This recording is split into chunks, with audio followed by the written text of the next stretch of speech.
ਵਾਹਿਗੁਰੂ जी का खालसा वाहिगुरू जी की फतेह। TV84 ਦੇ ਸਾਰੇ ਦਰਸ਼ਕਾਂ ਤੇ ਸਰੋਤਿਆਂ ਦਾ ਮੈਂ ਅਮਰਵੀਰ ਸਿੰਘ ਅੱਜ ਇਸ ਪ੍ਰੋਗਰਾਮ ਦੇ ਵਿੱਚ ਤਹਿ ਦਿਲੋਂ ਸਵਾਗਤ ਕਰਦਾ। ਵਿਊਅਰਸ, ਅੱਜ ਅਸੀਂ ਸਿੱਖ ਡਾਇਸਪੋਰਾ ਦੀ ਗੱਲਬਾਤ ਕਰਾਂਗੇ। ਸਿੱਖਾਂ ਦੀ ਜਿਹੜੀ ਆਜ਼ਾਦੀ ਦੀ ਲਹਿਰ ਹੈਗੀ ਹੈ ਉਹ ਅੱਜ ਚਾਰੇ ਪਾਸੇ ਉਹਦੇ ਤੇ ਚਰਚਾ ਹੋ ਰਹੀ ਹੈ। ਜਦੋਂ ਅਸੀਂ ਰੈਫਰੈਂਡਮ ਦੀ ਗੱਲ ਕਰਦੇ ਹਾਂ ਤਾਂ 2020 ਰੈਫਰੈਂਡਮ ਜਿਹਦਾ ਸਿੱਖਸ ਫॉर ਜਸਟਿਸ ਵੱਲੋਂ ਐਲਾਨ ਕੀਤਾ ਗਿਆ ਕਰਵਾਉਣ ਦਾ, ਉਸ ਸੰਬੰਧੀ 12 ਅਗਸਤ ਨੂੰ ਆਉਂਦੀ 12 ਅਗਸਤ ਨੂੰ ਅਗਲੇ ਮਹੀਨੇ ਉਸ ਸੰਬੰਧੀ ਉਹਦਾ ਐਲਾਨਨਾਮਾ ਕਰਨ ਦੇ ਲਈ ਇੱਕ ਜਿਹੜੀ ਵੱਡੀ ਰੈਲੀ ਹੈਗੀ ਹੈ ਉਹ ਲੰਡਨ ਦੇ ਟ੍ਰਫਾਲਗਰ ਸਕੁਆਇਰ ਦੇ ਵਿੱਚ ਜਿਹੜੀ ਹੈ ਉਹ ਆਯੋਜਿਤ ਕੀਤੀ ਜਾ ਰਹੀ ਹੈ। ਅਤੇ ਇਸੇ ਨੂੰ ਮੁੱਖ ਰੱਖਦਿਆਂ ਹੋਇਆਂ ਜਿਹੜੀ ਇੱਕ ਸੱਦਾ ਪੱਤਰ ਸਿੱਖਸ ਫॉर ਜਸਟਿਸ ਵੱਲੋਂ ਦਿੱਤਾ ਗਿਆ ਉਹਦਾ ਵਿਰੋਧ ਭਾਰਤ ਸਰਕਾਰ ਵੱਲੋਂ ਕੀਤਾ ਗਿਆ ਅਤੇ ਇਹ ਅੱਜ ਮੇਨ ਜਿਹੜੀ ਹੈ ਉਹ ਖਬਰ ਹੈਗੀ ਹੈ। ਓਵਰਆਲ ਵੀ ਅਸੀਂ ਗੱਲਬਾਤ ਕਰਾਂਗੇ ਕਿ ਸਿੱਖ ਡਾਇਸਪੋਰਾ ਜਾਂ ਸਿੱਖਾਂ ਦੇ ਵਿਰੋਧ ਦਾ ਇਹ ਕਾਰਨ ਕੀ ਹੈ। ਸਿੱਖ ਰਿਜ਼ੈਂਟਮੈਂਟ ਦੀ ਜਦੋਂ ਅਸੀਂ ਗੱਲ ਕਰਦੇ ਹਾਂ, ਵਿਰੋਧ ਜਿਹੜਾ ਸਿੱਖ ਜਥੇਬੰਦੀਆਂ ਵੱਲੋਂ ਸਿੱਖਾਂ ਵੱਲੋਂ ਕੀਤਾ ਜਾ ਰਿਹਾ ਹੈ, ਅਤੇ ਭਾਰਤ ਸਰਕਾਰ ਦੀ ਸਿੱਖਾਂ ਦੇ ਪ੍ਰਤੀ ਇਸ ਵਕਤ ਨੀਤੀ ਕੀ ਹੈ, ਖਾਸ ਤੌਰ 'ਤੇ ਜਿਹੜੇ ਸਿੱਖ ਬਾਹਰਲੇ ਮੁਲਕਾਂ ਦੇ ਵਿੱਚ ਵਸਦੇ ਆ, ਭਾਵੇਂ ਉਹ ਯੂਰਪ ਹੋਵੇ, ਭਾਵੇਂ ਆਸਟ੍ਰੇਲੀਆ ਹੋਵੇ ਜਾਂ ਫਿਰ ਨਾਰਥ ਅਮਰੀਕਾ ਹੋਵੇ। ਸੋ ਇਹ ਸਾਰੀ ਗੱਲਬਾਤ ਦੇ ਲਈ ਅੱਜ ਸਾਡੇ ਨਾਲ ਟੋਰਾਂਟੋ ਤੋਂ ਮੀਡੀਆ ਪਰਸਨੈਲਿਟੀ ਸਰਦਾਰ ਸੁਖਦੇਵ ਸਿੰਘ ਗਿੱਲ ਸਾਡੇ ਨਾਲ ਫੋਨ ਲਾਈਨ 'ਤੇ ਬਣੇ ਹੋਏ ਆ। ਆਓ ਉਹਨਾਂ ਨਾਲ ਮਿਲ ਕੇ ਅੱਜ ਦੀ ਵਿਚਾਰ ਚਰਚਾ ਦੀ ਸ਼ੁਰੂਆਤ ਕਰਦੇ ਹਾਂ। ਹਾਂਜੀ ਸੁਖਦੇਵ ਸਿੰਘ ਜੀ, ਤੁਹਾਡਾ ਸਵਾਗਤ ਹੈ ਜੀ। ਵਾਹਿਗੁਰੂ ਜੀ ਕਾ ਖਾਲਸਾ ਵਾਹਿਗੁਰੂ ਜੀ ਕੀ ਫਤਿਹ। ਹਾਂਜੀ, ਅਮਰਵੀਰ ਸਿੰਘ ਜੀ ਤੇ TV84 ਜਿੰਨੇ ਵੀ ਦਰਸ਼ਕ ਦੂਰ ਦਰੇਡੇ ਨਾਰਥ ਅਮਰੀਕਾ ਦੇਖ ਰਹੇ ਨੇ, ਉਹਨਾਂ ਸਭ ਨੂੰ ਵਾਹਿਗੁਰੂ ਜੀ ਕਾ ਖਾਲਸਾ ਵਾਹਿਗੁਰੂ ਜੀ ਕੀ ਫਤਿਹ। ਸੁਖਦੇਵ ਸਿੰਘ ਜੀ, ਸਭ ਤੋਂ ਪਹਿਲਾਂ ਸ਼ੁਰੂਆਤ ਜਿਵੇਂ ਮੈਂ ਇੱਕ ਬ੍ਰੌਡਰ ਕੰਟੈਕਸਟ ਦੇ ਵਿੱਚ ਕੀਤੀ ਹੈ ਗੱਲ, ਇੱਥੋਂ ਹੀ ਕਰੀਏ ਕਿ ਇਸ ਵਕਤ ਜਿਹੜੀ ਸਿੱਖਾਂ ਦੇ ਪ੍ਰਤੀ ਭਾਰਤ ਸਰਕਾਰ ਦੀ ਨੀਤੀ ਹੈਗੀ ਹੈ, ਖਾਸ ਤੌਰ 'ਤੇ ਬਾਹਰਲੇ ਸਿੱਖਾਂ ਦੇ ਪ੍ਰਤੀ, ਉਹਨੂੰ ਤੁਸੀਂ ਕਿਵੇਂ ਐਨਾਲਾਈਜ਼ ਕਰਦੇ ਹੋ? ਖਾਸ ਤੌਰ 'ਤੇ ਜਿਹੜੀ ਰੀਸੈਂਟ ਡਿਵੈਲਪਮੈਂਟ ਅਸੀਂ ਇਹ 12 ਅਗਸਤ ਵਾਲੇ ਸਿੱਖਸ ਫॉर ਜਸਟਿਸ ਤੇ ਲੰਡਨ ਡੈਕਲੇਰੇਸ਼ਨ ਦੇ ਈਵੈਂਟ ਦੀ ਰੈਲੀ ਦੀ ਅਸੀਂ ਜਦੋਂ ਦੇਖਦੇ ਹਾਂ, ਇਸ ਹਵਾਲੇ ਨਾਲ ਜਿਹੜੀਆਂ ਡਿਵੈਲਪਮੈਂਟਸ ਹੋ ਰਹੀਆਂ ਨੇ, ਕਿਵੇਂ ਐਨਾਲਾਈਜ਼ ਕਰਦੇ ਹੋ? ਅਤੇ ਭਾਰਤ ਸਰਕਾਰ ਦੀ ਜਿਹੜੀ ਨੀਤੀ ਹੈਗੀ ਉਹਨਾਂ ਵੱਲੋਂ ਲੰਡਨ ਬਰਤਾਨੀਆ ਦੀ ਹਕੂਮਤ ਕੋਲ ਇਹਦਾ ਪ੍ਰੋਟੈਸਟ ਕਰਨਾ, ਰਿਐਕਟ ਕਰਨਾ ਇਹਦੇ 'ਤੇ, ਉਹ ਵੀ ਇੰਨੇ ਦਿਨ ਪਹਿਲਾਂ, ਕੀ ਮਾਇਨੇ ਰੱਖਦਾ? ਕੀ ਕਿਵੇਂ ਦੇਖਦੇ ਹੋ ਇਸ ਸਾਰੀ ਡਿਵੈਲਪਮੈਂਟ ਨੂੰ? ਦੇਖੋ, ਜਦੋਂ ਅਸੀਂ ਭਾਰਤ ਦੀ ਗੱਲ ਕਰਦੇ ਹਾਂ, ਦੁਨੀਆ ਦੇ ਸਭ ਤੋਂ ਵੱਡੇ ਲੋਕਤੰਤਰ ਦੇਸ਼ ਦੀ ਗੱਲ ਕਰਦੇ ਹਾਂ, ਕਈ ਵਾਰ ਇਸ ਤਰ੍ਹਾਂ ਲੱਗਦਾ ਕਿ ਉਹ ਲੋਕਤੰਤਰ ਨੂੰ ਲੋਕਤੰਤਰ ਮੰਨਦੇ ਨਹੀਂ, ਉਹ ਘੱਟ ਗਿਣਤੀਆਂ ਨੂੰ ਘੱਟ ਗਿਣਤੀਆਂ ਨਹੀਂ ਮੰਨਦੇ, ਜਾਂ ਫਿਰ ਜਿਹੜੀ ਫਰੀਡਮ ਆਫ ਪ੍ਰੈਸ ਆ, ਫਰੀਡਮ ਆਫ ਵੈਸੇ ਬੰਦੇ ਦੀ ਕੋਈ ਆਜ਼ਾਦੀ ਦੀ ਗੱਲ, ਆਜ਼ਾਦੀ ਨਾਲ ਕਰਨ ਵਾਲਾ ਮੁੱਦਾ ਆ। ਬੇਸ਼ੱਕ ਉਹ ਹੁਣ ਅਫਸੋਸ ਵਾਲੀ ਗੱਲ ਹੈ ਕਿ ਇਹ ਜਿਹੜੀ ਗੱਲ ਆ ਉਹ ਲੰਡਨ ਵਿੱਚ ਹੋ ਰਹੀ ਆ, ਸੋ ਲੰਡਨ ਵਿੱਚ ਵੀ ਉਹਨਾਂ ਨੂੰ ਹਜ਼ਮ ਨਹੀਂ ਹੋ ਰਹੀ। ਸਭ ਤੋਂ ਵੱਡਾ ਸਵਾਦ ਇਹੀ ਆ, ਜਿਵੇਂ ਪਹਿਲਾਂ ਤਾਂ ਉਹਨਾਂ ਨੇ ਜਿਹੜਾ ਆਪਣੇ UK ਦਾ ਹਾਈ ਕਮਿਸ਼ਨਰ ਆ, ਉੱਥੇ ਉਹਨਾਂ ਨੇ ਇਤਰਾਜ਼ ਜ਼ਾਹਰ ਕੀਤਾ ਤੇ ਉਹਨਾਂ ਨੇ ਤਾਂ ਸਾਫ਼ ਕਹਿ ਦਿੱਤਾ ਜੇ ਕੋਈ ਗੱਲ ਸ਼ਾਂਤਮਈ ਢੰਗ ਦੇ ਨਾਲ UK ਵਿੱਚ ਹੁੰਦੀ ਆ ਤਾਂ ਕੋਈ ਵੀ ਸਰਕਾਰ ਉਹਨੂੰ ਰੋਕਦੀ ਨਹੀਂ ਹੈ। ਫਿਰ ਉਹਨਾਂ ਨੇ ਆਪਣੇ ਤੌਰ ਤੇ ਜਿਹੜਾ ਡਿਪਲੋਮੈਟਿਕ ਜਿਹੜਾ ਪ੍ਰੈਸ਼ਰ ਸੀ, ਜਾਂ ਫਿਰ ਆਪਾਂ ਦੇਖਿਆ ਕਿ ਵੱਖ-ਵੱਖ ਅਖਬਾਰਾਂ ਵਿੱਚ, ਨਿਊਜ਼ ਮੀਡੀਆ ਵਿੱਚ ਵੀ ਇਹ ਖਬਰਾਂ ਆਈਆਂ ਨੇ ਕਿ ਲੰਡਨ ਦਾ ਜਿਹੜਾ ਐਲਾਨਨਾਮਾ ਆ, ਇੰਗਲੈਂਡ ਦੀ ਸਰਕਾਰ ਇਹ ਸੋਚਦੇ ਨੇ ਕਿ ਜੇ ਇੰਗਲੈਂਡ ਦੀ ਸਰਕਾਰ ਦੇ ਨਾਲ ਤੇ ਭਾਰਤੀ ਸਰਕਾਰ ਦੇ ਜਿਹੜੇ ਸਬੰਧ ਆ ਉਹ ਖਰਾਬ ਹੋ ਸਕਦੇ ਨੇ। ਉਹ ਜਿਹੜੇ ਉਹਨਾਂ ਦੇ ਭਾਰਤ ਦੇ ਵਿਦੇਸ਼ ਮੰਤਰਾਲੇ ਦੇ ਰਵੀਸ਼ ਕੁਮਾਰ ਨੇ ਦਿੱਲੀ ਦੇ ਵਿੱਚ ਇੱਕ ਹਫ਼ਤਾਵਾਰੀ ਪ੍ਰੈਸ ਕਾਨਫਰੰਸ ਵਿੱਚ ਵੀ ਇਸ ਗੱਲ ਦਾ ਪ੍ਰਗਟਾਵਾ ਕੀਤਾ ਕਿ ਇਸ ਮਸਲੇ ਨੂੰ UK ਸਰਕਾਰ ਨਾਲ ਵਿਚਾਰਿਆ ਗਿਆ। ਇਹ ਸਮਾਗਮ ਨਫ਼ਰਤ ਫੈਲਾਉਣ ਵਾਲਾ ਅਤੇ ਇਹੀ ਗਤੀਵਿਧੀ ਹੋਣ ਨਾਲ ਦੋਵੇਂ ਦੇਸ਼ਾਂ ਦੇ ਸਬੰਧ ਉੱਤੇ ਕੋਈ ਅਸਰ ਪੈ ਸਕਦਾ। ਹੁਣ ਇੱਕ ਗੱਲ ਕਿਸ ਢੰਗ ਨਾਲ ਕੀਤੀ ਜਾ ਰਹੀ ਹੈ ਕਿ UK ਦੇ ਵਿੱਚ ਸਿੱਖਸ ਫॉर ਜਸਟਿਸ ਵਾਲੇ ਰੈਫਰੈਂਡਮ ਦੀ ਗੱਲ ਕਰਦੇ ਨੇ, ਕੋਈ ਰੋਡ ਮੈਪ ਬਣਾਉਂਦੇ ਨੇ, ਕੋਈ ਗੱਲ ਕਰਦੇ ਨੇ, ਇਹਦੇ ਨਾਲ ਨਫ਼ਰਤ ਪੈਦਾ ਹੁੰਦੀ ਹੈ। ਹੁਣ ਅੱਜ ਮੈਂ ਇੱਥੇ ਰੇਡੀਓ ਦੇ ਰਾਹੀਂ ਇੱਥੇ ਸਾਡੇ ਲੋਕਲ ਟੋਰਾਂਟੋ ਤੋਂ ਜਿਹੜੇ ਸਿੱਖਸ ਫॉर ਜਸਟਿਸ ਦੇ ਨੁਮਾਇੰਦੇ ਨੇ, ਜਤਿੰਦਰ ਸਿੰਘ ਗਰੇਵਾਲ ਨਾਲ ਗੱਲਬਾਤ ਕਰ ਰਿਹਾ ਸੀ। ਉਹਨਾਂ ਨੇ ਕਿਹਾ ਕਿ ਜੇ ਹੁਣ ਗਾਂਧੀ, ਨਹਿਰੂ ਉਹ ਆਜ਼ਾਦੀ ਦੀ ਗੱਲ ਕਰਦੇ ਸੀ, ਉਹਨਾਂ ਨੇ ਲੰਡਨ ਵਿੱਚ ਰਹਿ ਕੇ ਵੀ ਕੀਤੀ, ਬਾਹਰ ਵੀ ਕੀਤੀ, ਜਾਂ ਹੋਰ ਵੀ ਕਈਆਂ ਨੇ ਕੀਤੀ, ਤਾਂ ਫਿਰ ਉਹ ਨਫ਼ਰਤ ਫੈਲਾਉਣ ਵਾਲੀ ਗੱਲ ਸੀ। ਜੇ ਇਹ ਆਜ਼ਾਦੀ ਦੀ ਗੱਲ ਕਰਨ ਨਫ਼ਰਤ ਫੈਲਾਉਣਾ ਹੈ ਤਾਂ ਫਿਰ 15 ਅਗਸਤ ਦੀ ਆਜ਼ਾਦੀ ਦਾ ਕੋਈ ਮਾਇਨਾ ਨਹੀਂ ਰਹਿ ਜਾਂਦਾ। ਇਹ ਗੱਲ ਸਾਫ਼ ਜ਼ਾਹਰ ਹੈ ਕਿ ਭਾਰਤ ਦਾ ਜਿਹੜਾ ਸਿਸਟਮ ਹੈ ਉਹ ਕਦੀ ਸਿੱਖਾਂ ਦੇ ਜਿਹੜੇ ਜੈਨੂਅਨ ਡਿਮਾਂਡ ਨੇ ਉਹਨਾਂ ਨੂੰ ਅੱਤਵਾਦ ਨਾਲ ਜੋੜਦਾ, ਕਦੀ ਉਹ ਵੱਖਵਾਦ ਨਾਲ ਜੋੜਦੇ ਨੇ, ਕਦੀ ਉਹ ਦੇਸ਼ ਧਰੋਹੀ ਦੇ ਕੇਸ ਪਾ ਕੇ ਪੰਜਾਬ ਦੀ ਧਰਤੀ ਤੇ ਵੀ ਸਿੱਖਾਂ ਤੇ ਜਦੋਂ ਬੇਸ਼ੱਕ ਉੱਥੇ ਆਪਣੇ ਸਰਬੱਤ ਖਾਲਸਾ ਹੁੰਦਾ ਉਹਦੇ ਵਿੱਚ ਵੀ, ਜਾਂ ਹੋਰ ਵੀ ਕਿੰਨੇ ਮੁੱਦਿਆਂ ਤੇ ਸਿੱਖਾਂ ਦੇ ਦੇਸ਼ ਧਰੋਹੀ ਦੇ ਕੇਸ ਪਾ ਕੇ ਸਿੱਖਾਂ ਨੂੰ ਜੇਲ੍ਹਾਂ ਵਿੱਚ ਡੱਕ ਦਿੱਤਾ ਜਾਂਦਾ, ਸਿੱਖਾਂ ਦੀ ਆਵਾਜ਼ ਖਤਮ ਕਰ ਦਿੱਤੀ ਜਾਂਦੀ ਆ, ਮੀਡੀਆ ਉਹਨਾਂ ਦੇ ਹੱਕ ਵਿੱਚ ਆ। ਤੁਸੀਂ ਦੇਖਿਆ ਹੋਣਾ ਪਿੱਛੇ ਜਿਹੇ ਜਦੋਂ 2020 ਰੈਫਰੈਂਡਮ ਦੀ ਆਮ ਆਦਮੀ ਪਾਰਟੀ ਦੇ ਆਪਣੇ ਖਹਿਰਾ ਸਾਹਿਬ ਨੇ ਗੱਲਬਾਤ ਕੀਤੀ ਤੇ ਹੁਣ ਕਹਿਣਾ ਪੈਂਦਾ ਕੋਈ ਇੱਕ ਚੁਣੇ ਹੋਏ ਵਿਅਕਤੀ ਜਿਹੜਾ ਕਿ ਵਿਰੋਧੀ ਧਿਰ ਦਾ ਨੇਤਾ, ਉਹਦਾ ਉਹਨਾਂ ਨੇ ਕਿਸ ਤਰ੍ਹਾਂ ਦਾ ਹਾਲ ਕੀਤਾ ਕਿ ਤੁਸੀਂ ਜੀ ਇਹ ਬਿਆਨ ਦਿਓ ਕਿ ਸਾਡਾ 2020 ਨਾਲ ਕੋਈ ਸੰਬੰਧ ਨਹੀਂ। ਉਹ ਕਹਿੰਦਾ ਵੀ ਮੈਂ ਤਾਂ 2020 ਦੇ ਹੱਕ ਵਿੱਚ ਵਿਰੋਧ ਵਿੱਚ ਜੀ, ਇਹਦਾ ਘੱਟੋ ਘੱਟ ਇਹ ਤਾਂ ਦੇਖੋ ਇਹ 2020 ਦੀ ਗੱਲ ਜਾਂ ਫਿਰ ਰੈਫਰੈਂਡਮ ਦੀ ਗੱਲ ਜਾਂ ਖਾਲਿਸਤਾਨ ਦੀ ਗੱਲ ਜਾਂ ਵੱਖ ਹੋਣ ਦੀ ਗੱਲ ਉੱਥੇ ਕਿਉਂ ਰਹੀ ਹੈ ਜੀ, ਇਹ ਮੁੱਦੇ ਉੱਤੇ ਖੜੇ ਨੇ। ਸੋ ਭਾਰਤ ਦੀ ਸਰਕਾਰ ਦਾ ਜਿਹੜਾ ਰਵੱਈਆ ਆ ਉਹ ਬਿਲਕੁਲ ਚੇਂਜ ਨਹੀਂ ਹੋਇਆ, ਕੋਈ ਨੀਤੀ ਕੋਈ ਉਹੀ ਨੀਤੀ ਆ, ਜਿਹੜੇ ਮੋਹਰੇ ਬਦਲੇ ਨੇ ਹਿੰਦੂਤਵ ਏਜੰਡਾ ਲਾਗੂ ਕਰਨ ਦੀ ਨੀਤੀ ਆ, ਇਹ ਹਿੰਦੂਤਵ ਤੇ ਇੱਕ ਦੇਸ਼, ਇੱਕ ਬੋਲੀ, ਇੱਕ ਧਰਮ, ਹੁਣ ਤਾਂ ਹੌਲੀ ਉਹਨਾਂ ਨੇ ਇੱਕ ਸੱਭਿਆਚਾਰ ਦੇ ਤਹਿਤ ਵੀ ਲੈ ਆਉਣਾ, ਤੇ ਇਹ ਇੱਕ ਗੱਲ ਦਾ ਪ੍ਰਤੀਕ ਹੈ ਕਿ ਭਾਰਤੀ ਸਿਸਟਮ ਸਿੱਖਾਂ ਨੂੰ ਬਾਹਰ ਬਰਦਾਸ਼ਤ ਨਹੀਂ ਕਰ ਰਿਹਾ। ਹੋਰ ਗਾਹਾਂ ਜਾ ਕੇ ਕਹਿੰਦਾ ਇਹ ਭਾਰਤੀ ਬੁਲਾਰਾ ਜਿਹੜਾ ਕਹਿੰਦਾ ਕਿ ਭਾਈ ਜਿਹੜੇ ਸਿੱਖ ਭਾਈਚਾਰੇ ਦੇ ਭਾਰਤ ਨਾਲ ਚੰਗੇ ਸੰਬੰਧ ਨੇ ਅਤੇ ਜਿੱਥੇ ਰਹਿ ਰਹੇ ਨੇ ਬਾਹਰਲੇ ਦੇਸ਼ਾਂ ਵਿੱਚ ਉਹਨਾਂ ਦੀ ਸਰਕਾਰਾਂ ਨਾਲ ਵੀ ਚੰਗੇ ਸੰਬੰਧ ਨੇ, ਪਰ ਥੋੜੇ ਜਿਹੇ ਬੰਦੇ ਕਹਿੰਦੇ ਇਹ ਗੱਲ ਕਰਦੇ ਨੇ। ਹੁਣ ਜਿਹੜਾ ਲੰਡਨ ਦਾ 2020 ਰੈਫਰੈਂਡਮ ਦਾ, ਖਾਲਿਸਤਾਨ ਦੀ ਆਜ਼ਾਦੀ ਦੀ ਗੱਲ ਕਰਨ ਦਾ ਜਾਂ ਇਹ ਇਸ਼ੂ ਆ, ਸੋਸ਼ਲ ਮੀਡੀਆ ਤੇ ਵੀ ਇਹਨੂੰ ਕਾਫੀ ਡਿਸਕਸ ਕੀਤਾ ਗਿਆ। ਸੋਸ਼ਲ ਮੀਡੀਆ ਦੀ ਗੱਲ ਕਰੀਏ ਤੇ ਭਾਰਤ ਦੇ ਵਿੱਚ ਫੇਸਬੁੱਕ 6% ਦੀ ਬੰਦ ਕੀਤੀ ਹੋਈ ਹੈ, ਜਾਂ ਹੋਰ ਵੀ ਉਹਨਾਂ ਦਾ ਕੋਈ ਨੁਮਾਇੰਦਾ ਜਾਂ ਉਹਨਾਂ ਦਾ ਕੋਈ ਵਰਕਰ ਵੀ ਕਿਤੇ ਜਾ ਕੇ ਕੋਈ ਗੱਲਬਾਤ ਕਰਦਾ, ਸੋਸ਼ਲ ਮੀਡੀਆ ਦੀ ਵੀ ਕਰਦਾ, ਉਹਦੇ ਤੇ ਵੀ ਅੱਤਵਾਦ ਦਾ ਕੇਸ ਪਾਇਆ ਜਾਂਦਾ। ਅੱਜ ਕੱਲ੍ਹ ਜਿਹੜੀ ਜੇ ਅਸੀਂ ਹਿਊਮਨ ਰਾਈਟ ਦੀ ਗੱਲ ਕਰਦੇ ਹਾਂ ਤਾਂ ਹਿਊਮਨ ਰਾਈਟ ਦੀ ਗੱਲ ਕਰਨੀ ਵੀ ਬੜੀ ਮੁਸ਼ਕਿਲ ਹੋਈ ਪਈ ਆ। ਆਪਾਂ ਇਹ ਕਹਿ ਸਕਦੇ ਹਾਂ ਓਵਰਆਲ ਖਾਸ ਕਰਕੇ ਜਿਹੜਾ USA ਆ ਜਾਂ ਫਿਰ ਜਿਸ ਤਰ੍ਹਾਂ ਦੀ ਟਰੰਪ ਸਾਹਿਬ ਦੀ ਪਾਲਿਸੀ ਆ ਜਾਂ ਮੋਦੀ ਦੀ ਪਾਲਿਸੀ ਆ ਜਾਂ ਹੋਰ ਜਿਹੜੇ ਇਸ਼ੂਜ਼ ਨੇ ਉਹਨਾਂ ਨੂੰ ਮੱਦੇ ਨਜ਼ਰ ਰੱਖਦਿਆਂ ਹੋਇਆ ਜੇ ਕਿਤੇ ਵੀ ਦੁਨੀਆ ਭਰ ਦੇ ਵਿੱਚ ਕੋਈ ਇਹੋ ਜਿਹੀ ਆਵਾਜ਼ ਉੱਠਦੀ ਹੈ ਤੇ ਯੂਕੇ ਦੇ ਆਪਣੇ ਇੰਟਰਸਟ ਹੋ ਸਕਦੇ ਨੇ। ਸੋ ਮੇਰੇ ਖਿਆਲ ਤੇ ਆਪਣੇ ਆਪ 'ਚ ਬੜੀ ਮੰਦਭਾਗੀ ਗੱਲ ਹੈ ਜੀ, ਇਹ ਹੋਣਾ ਨਹੀਂ ਚਾਹੀਦਾ। ਜੋ ਹਰ ਬੰਦੇ ਤੋਂ ਹੱਕ ਆ, ਕੋਈ ਸਹਿਮਤ ਆ ਭਾਵੇਂ ਨਹੀਂ ਸਹਿਮਤ ਹੈਗਾ। ਜੇ ਬਾਹਰਲੇ ਦੇਸ਼ਾਂ ਵਿੱਚ ਵੀ ਸਿੱਖਾਂ ਨੂੰ ਇਸ ਤਰ੍ਹਾਂ ਬੰਦ ਕੀਤਾ ਜਾਵੇਗਾ, ਸਿੱਖਾਂ ਦੀ ਜਿਹੜੀ ਆਵਾਜ਼ ਬੰਦ ਕੀਤੀ ਜਾਵੇਗੀ ਜਾਂ ਆਜ਼ਾਦੀ ਦਾ ਗਲਾ ਘੁੱਟਿਆ ਜਾਵੇਗਾ ਤਾਂ ਫਿਰ ਉੱਥੇ ਕੀ ਹੋਵੇਗਾ? ਇਹ ਸਵਾਲ ਵੀ ਉੱਠਦਾ। ਫਿਰ ਸਵਾਲ ਇਹ ਵੀ ਉੱਠਦਾ ਕਿ ਬਾਹਰ ਆਪਾਂ ਗੱਲ ਨਹੀਂ ਕਰ ਸਕਦੇ ਤਾਂ ਪੰਜਾਬ 'ਚ ਕਿਹੜਾ ਗੱਲ ਕਰੇਗਾ? ਇਹ ਇਸ਼ੂ ਨੇ, ਕਦੀ ਉਹਨਾਂ ਨੂੰ ਜੋੜ ਦਿੱਤਾ ਜਾਂਦਾ ਇਹ ਜੀ ਜਿਹੜੀ ਪਾਕਿਸਤਾਨ ਦੀ ਏਜੰਸੀ ਆ ISI ਨਾਲ ਕੰਮ ਕਰਦੇ ਨੇ, ਕਦੀ ਇਹ ਪਾਕਿਸਤਾਨ ਨੇ ਕੰਮ ਕਰਦੇ ਨੇ। ਹੁਣ ਜਦੋਂ ਵੀ ਕੋਈ ਘਟਨਾ ਵਾਪਰਦੀ ਆ, ਜੇ ਪਾਕਿਸਤਾਨ 'ਚ ਵਾਪਰਦੀ ਆ, ਇੱਕ ਸਿੱਖ ਪੁਲਿਸ ਆਫਿਸਰ ਨੂੰ ਜਿਹੜਾ ਉਹ ਜਿੱਥੇ ਘਰ ਰਹਿ ਰਿਹਾ ਸੀ, ਘਰ ਬੇਸ਼ੱਕ ਉਹਦਾ ਆਪਣਾ ਨਹੀਂ ਹੈ, ਉਹਨੂੰ ਬਾਹਰ ਕੱਢਣ ਦੀ ਗੱਲ ਚੱਲਦੀ ਹੈ ਤਾਂ ਭਾਰਤ ਦਾ ਵਿਦੇਸ਼ ਮੰਤਰਾਲੇ ਨੂੰ ਸਿੱਖਾਂ ਦਾ ਤੇਜ਼ ਜਾਗਦਾ, ਉੱਥੇ ਦਾ ਮੀਡੀਆ ਜਿਸ ਤਰ੍ਹਾਂ ਗੱਲ ਕਰਦਾ, ਸ਼੍ਰੋਮਣੀ ਕਮੇਟੀ ਨੂੰ ਵੀ ਜਾਗਦਾ। ਸ਼੍ਰੋਮਣੀ ਕਮੇਟੀ, ਬਾਦਲ, ਇਹ ਸਾਰੇ ਦੇ ਸਾਰੇ RSS ਦਾ, BJP ਦਾ ਕਾਰਡ ਪਲੇ ਕਰਦੇ ਨੇ।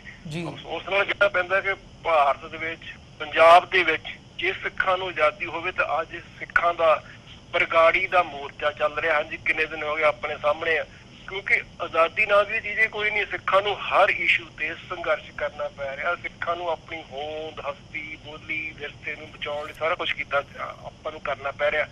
ਪਰ ਸਭ ਕੁਛ ਦੇ ਬਾਵਜੂਦ ਇਹ ਕਿਉਂ ਹੋ ਰਿਹਾ, ਇਹ ਸਿੱਖ ਆਵਾਮ ਨੂੰ ਵੀ ਸਮਝਣਾ ਪਵੇਗਾ।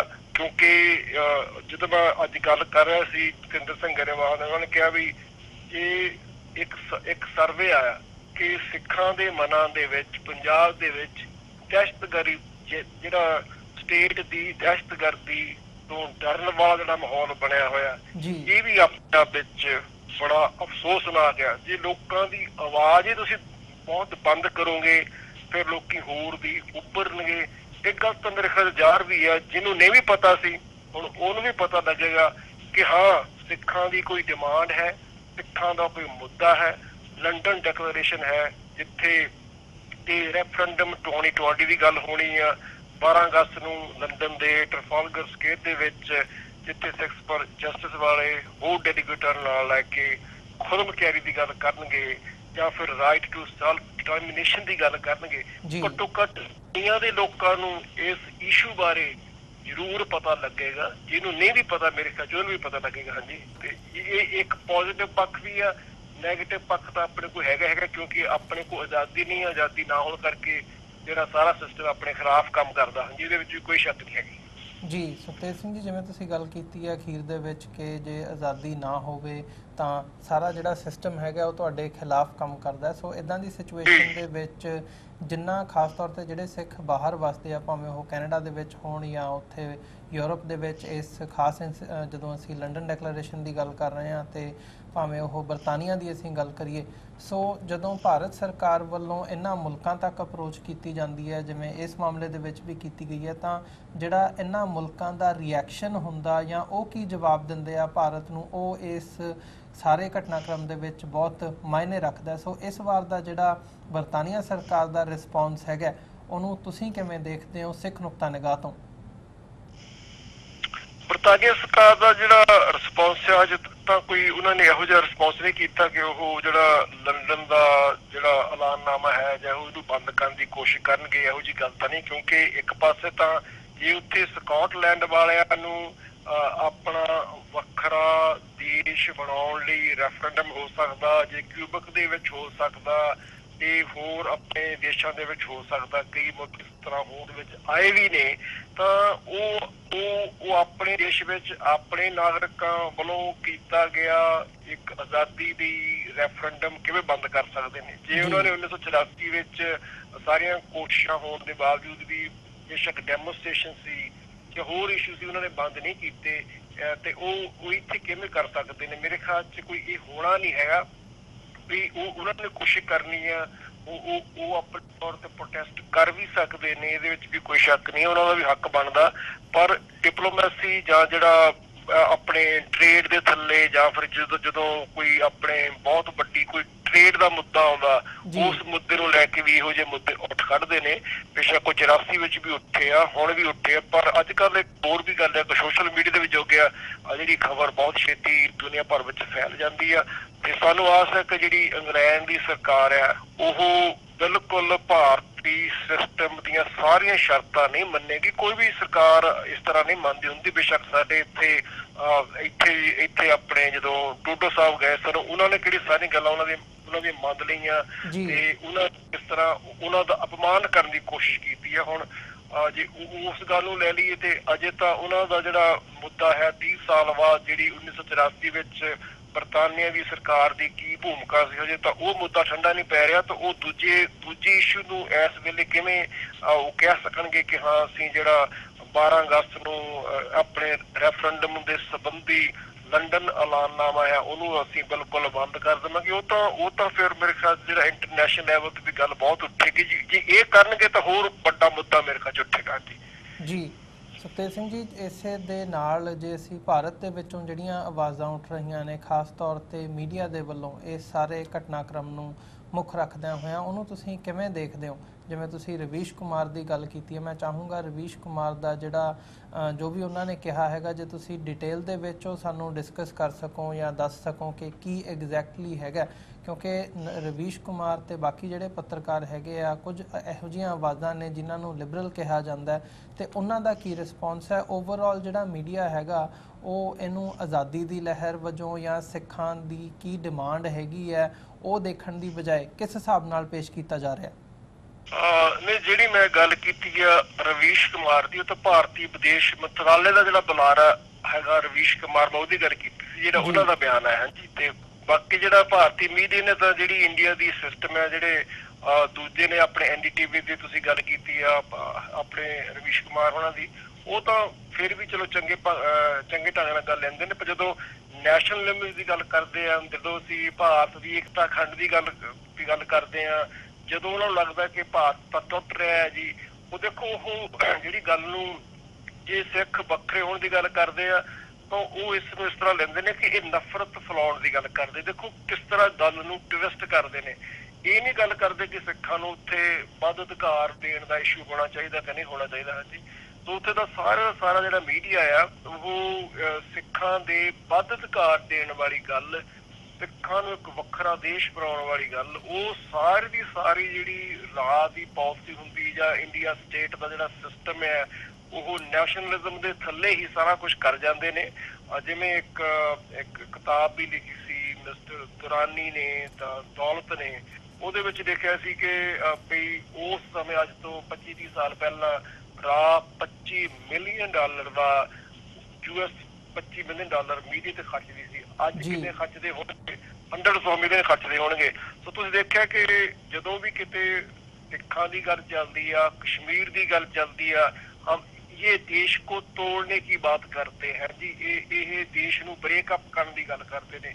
ਸੋ ਉਹ ਨੈਸ਼ਨਲਿਜ਼ਮ ਦੇ ਥੱਲੇ ਜਿਹੜੇ ਘੱਟ ਗਿਣਤੀਆਂ ਦੇ ਜਾਂ ਦੂਜਿਆਂ ਲੋਕਾਂ ਦੇ ਸਹੀ ਅਧਿਕਾਰ ਵੀ ਨੇ, ਜੈਨੂਅਨ ਅਧਿਕਾਰ ਵੀ ਨੇ, ਉਹ ਵੀ ਭੁੱਲ ਜਾਂਦੇ ਨੇ। ਜਿਹੜਾ ਸੰਵਿਧਾਨ ਸਿੱਖਾਂ ਨੂੰ ਸਿੱਖ ਮੰਨਣ ਲਈ ਤਿਆਰ ਨਹੀਂ, ਜਿਹੜਾ ਉੱਥੇ ਦਾ ਮੀਡੀਆ ਦਾ ਸਿਸਟਮ ਹੈ ਜਾਂ ਸਰਕਾਰ ਹੈ, ਉਹ ਸੰਵਿਧਾਨਕ ਤੌਰ ਤੇ ਸਿੱਖਾਂ ਨੂੰ ਹੱਕ ਦੇਣ ਲਈ ਤਿਆਰ ਨਹੀਂ। ਉਹਨਾਂ ਤੋਂ ਮੇਰੇ ਖਿਆਲ ਬਹੁਤੀ ਵੱਡੀ ਆਸ ਨਹੀਂ ਰੱਖ ਸਕਦੇ। ਜੇ ਆਪਾਂ ਪ੍ਰੈਸ ਦੀ ਆਜ਼ਾਦੀ ਦੀ ਗੱਲ ਕਰ ਲਈਏ ਤਾਂ ਬਹੁਤੀ ਪ੍ਰੈਸ, ਬਹੁਤਾ ਮੀਡੀਆ ਤੁਸੀਂ ਪਹਿਲਾਂ ਵੀ ਦੇਖਿਆ ਹੋਣਾ, ਸੁਣਿਆ ਹੋਣਾ ਖਬਰਾਂ ਦੇ ਵਿੱਚ, ਉਹ ਮੋਦੀ ਮੇਨੀਆ, ਘਰ ਘਰ ਮੋਦੀ, ਹਰ ਮੋਦੀ ਦੀ ਗੱਲ ਕਰਦਾ।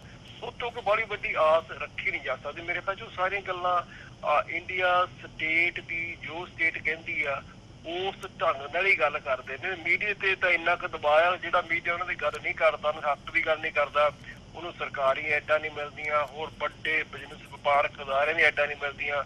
ਉਹ ਤਾਂ ਕਈ ਵਾਰੀ ਬਾਹਰ ਹੀ ਕੋਸ਼ਿਸ਼ ਕਰਦੇ ਕਿ ਜਿਹੜਾ ਬਾਹਰ ਮੀਡੀਆ ਸਿੱਖਾਂ ਦੇ ਹੱਕ ਦੀ ਗੱਲ ਕਰਦਾ, ਆਜ਼ਾਦੀ ਦੀ ਗੱਲ ਕਰਦਾ, ਉਹਦਾ ਵੀ ਗਲਾ ਦਬਾ ਦਿੱਤਾ ਜਾਵੇ। ਸੋ ਆਪਾਂ ਨੂੰ ਮੇਰੇ ਖਿਆਲ 'ਚ ਮੀਡੀਆ ਤੋਂ ਬਾਹਲੀ ਆਸ ਨਹੀਂ, ਜਿੰਨੀ ਕੁ ਹੋਣੀ ਚਾਹੀਦੀ ਆ ਉਨੀ ਵੀ ਨਹੀਂ ਹੈ। ਤੁਸੀਂ ਦੇਖਿਆ ਹੋਣਾ ਕਿ ਜਦੋਂ ਆਪਣੇ ਪ੍ਰਧਾਨ ਮੰਤਰੀ ਜਸਟਿਨ ਟਰੂਡੋ ਦੀ ਫੇਰੀ ਸੀ, ਉਹਨਾਂ ਨੇ ਬਾਹਰਲੇ ਮੀਡੀਆ ਨੂੰ, ਜਿਹੜਾ ਮੇਨਸਟ੍ਰੀਮ ਮੀਡੀਆ ਸੀ, ਉਹਦੇ ਤੇ ਉਹਨਾਂ ਨੇ ਕਿਸ ਤਰ੍ਹਾਂ ਫੇਕ ਨਿਊਜ਼ ਦੇ ਕੇ ਗਲਤ ਪ੍ਰੋਪੇਗੈਂਡਾ ਕੀਤਾ, ਸਿੱਖਾਂ ਨੂੰ ਅੱਤਵਾਦੀ ਤੇ ਸਿੱਖਾਂ ਨੂੰ ਕਿਸ ਤਰੀਕੇ ਨਾਲ ਸਿੱਖਾਂ ਦੀ ਇਮੇਜ ਖਰਾਬ ਕਰਨ ਦੀ ਕੋਸ਼ਿਸ਼ ਕੀਤੀ। ਅੱਜ ਵੀ ਮੇਰੇ ਖਿਆਲ 'ਚ ਉਹ ਇਸ ਤਰੀਕੇ ਨਾਲ ਕਰ ਰਹੇ ਨੇ। ਹਾਂਜੀ ਜੀ ਸੁਖਤੇਜ ਸਿੰਘ ਜੀ, ਅੰਤ ਦੇ ਵਿੱਚ ਇਸ ਵਕਤ ਸਿੱਖਾਂ ਦੇ ਵਿੱਚ ਖਾਸ ਤੌਰ ਤੇ ਡਾਇਸਪੋਰਾ ਸਿੱਖਾਂ ਦੇ ਮਨਾਂ ਦੇ ਵਿੱਚ, ਸਿੱਖਾਂ ਦੇ ਵਿੱਚ ਕਿੱਦਾਂ ਦਾ ਮਾਹੌਲ ਬਣਿਆ ਹੋਇਆ ਹੈ ਇਸ 12 ਅਗਸਤ ਦੀ ਇਵੈਂਟ ਨੂੰ ਲੈ ਕੇ, ਜਾਂ ਓਵਰਆਲ ਭਾਰਤ ਸਰਕਾਰ ਦੀਆਂ ਜਿਹੜੀਆਂ ਨੀਤੀਆਂ ਹੈਗੀਆਂ ਨੇ ਉਹਨਾਂ ਦੇ ਪੱਖ ਦੇ ਵਿੱਚ, ਵਿਰੋਧ ਦੇ ਵਿੱਚ, ਓਵਰਆਲ ਕੀ ਸਮਝਦੇ ਹੋ ਇਸ ਬਾਰੇ?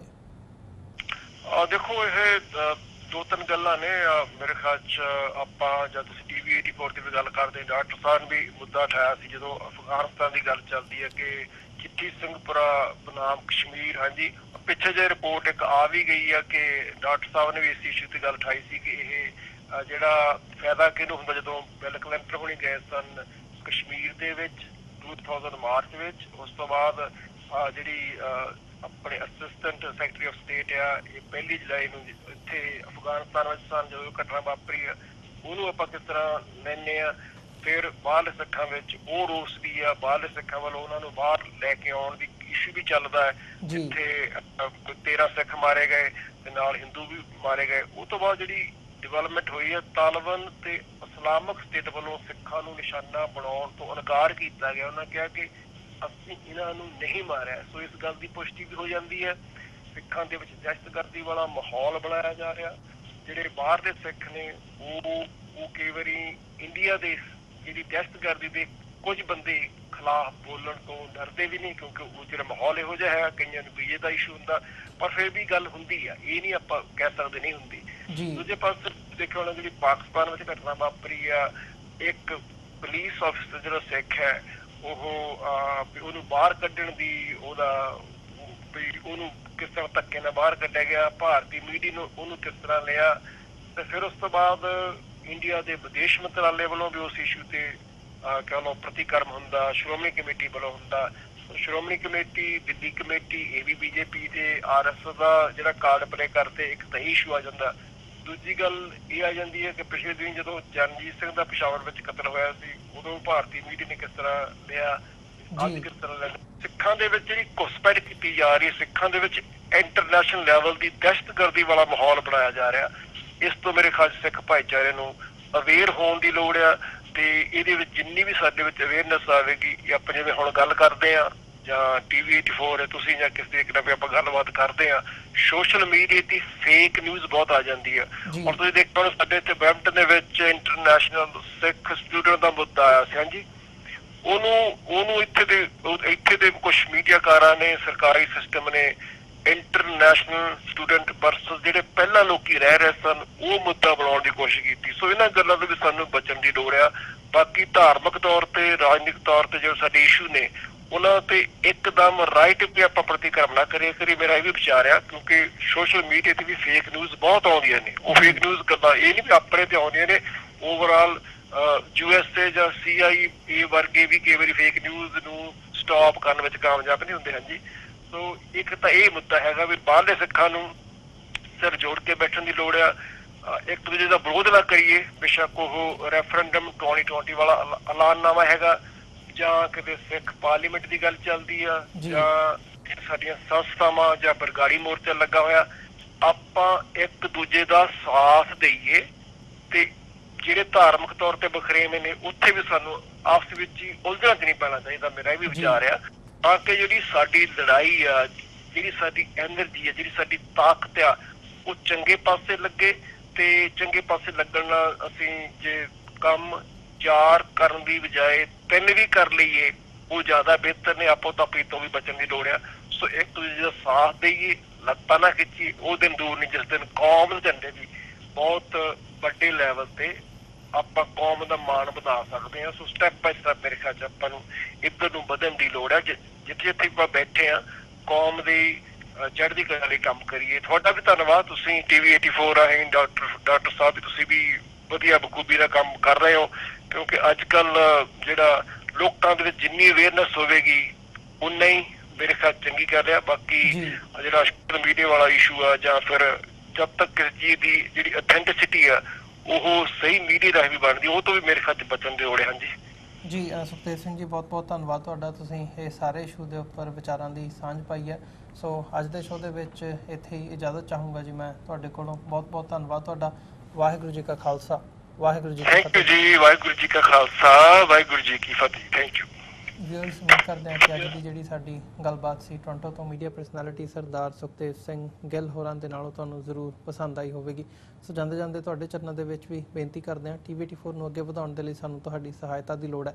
TV 84 ਨੂੰ ਡੋਨੇਟ ਕਰਨ ਦੇ ਲਈ ਤੁਸੀਂ ਸਾਡੀ ਵੈਬਸਾਈਟ www.tv84.tv ਤੇ ਜਾ ਕੇ ਸਾਨੂੰ ਡੋਨੇਟ ਕਰ ਸਕਦੇ ਹੋ ਤੇ ਮੰਥਲੀ ਡੋਨੇਸ਼ਨਸ ਦੇ ਲਈ ਪਲੈਜ ਕਰ ਸਕਦੇ ਹੋ। ਜੇ ਚੈੱਕ ਰਾਹੀਂ ਡੋਨੇਸ਼ਨਸ ਭੇਜਣੀਆਂ ਚਾਹੁੰਦੇ ਹੋ ਤਾਂ TV 84 ਦੇ ਨਾਂ ਦਾ ਚੈੱਕ ਬਣਾ ਕੇ ਤੁਸੀਂ ਸਾਨੂੰ ਸਾਡੇ ਐਡਰੈਸ 'ਤੇ ਮੇਲ ਕਰ ਸਕਦੇ ਹੋ। 3601 37th ਐਵਨਿਊ, ਲੌਂਗ ਆਈਲੈਂਡ ਸਿਟੀ, ਨਿਊਯਾਰਕ 11101। ਵੈਬਸਾਈਟ ਇੱਕ ਵਾਰ ਫਿਰ ਰਿਪੀਟ ਕਰਦੇ ਹਾਂ, www.tv84.tv।